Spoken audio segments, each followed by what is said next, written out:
आजपासूनचा परत एक शेतकऱ्यासाठी अंदाज येत आहे। सर्व शेतकऱ्याला सांगू इच्छितो की राज्यामध्ये आता दररोज भाग बदलत पाऊस पडणार आहे म्हणून हा अंदाज लक्षात येत आहे। सर्व शेतकऱ्याला सांगू इच्छितो ज्यांच्या शेतामध्ये एकच ओल असले तर तुम्ही पेरणी करायला हरकत नाही। पेरणी करण्यासाठी चांगलं पोषक वातावरण म्हणून हा अंदाज लक्षात घ्यायचा आहे। आणि परत एक शेतकऱ्याला सांगतो की म्हणजे आता सध्या खंड वगैरे काही नाही, उगा घाबरू नका। काय होणार आहे, राज्यात पाऊस पडणार आहे 22 जूनपर्यंत पाऊस पडणार आहे। आज या तालुक्यात पडणार आहे, उद्या दुसऱ्या तालुक्यात पडणार आहे म्हणून हा अंदाज लक्षात घ्यायचा।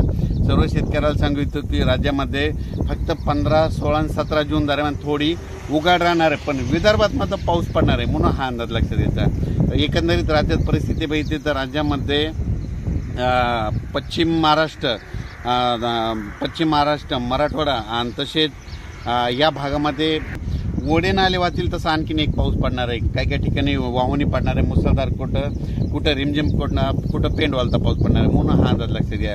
विदर्भातल्या सर्व शेतकऱ्यांसाठी आनंदाची बातमी, विदर्भामध्ये आज विदर्भामध्ये बऱ्याच ठिकाणी पावसाला सुरुवात होणार आहे आणि त्याच्यानंतर विदर्भामध्ये देखील पाऊस वाढत जाणार आहे आणि विदर्भाची शेतकऱ्याची पेरणी देखील ह्या 20 तारखेपर्यंत सुरू होणार आहे म्हणून ही विदर्भात शेतकऱ्याची आनंदाची बातमी। परत एक राज्यातील सर्व विभागावाईज घेतलं तर सर्वात पूर्व विदर्भात आज मनपासून पूर्व विदर्भामध्ये पावसाला बऱ्याच ठिकाणी सुरुवात होणार आहे। त्याच्यानंतर मराठवाड्यात देखील सर्व शेतकऱ्याला सांगू इच्छितो की परंतु दररोज वेगवेगळ्या भागात पाऊस पडणार आहे आणि एकच ओल असले तर पेरणी करायला हरकत नाही म्हणून हा अंदाज लक्षात घ्यायचा।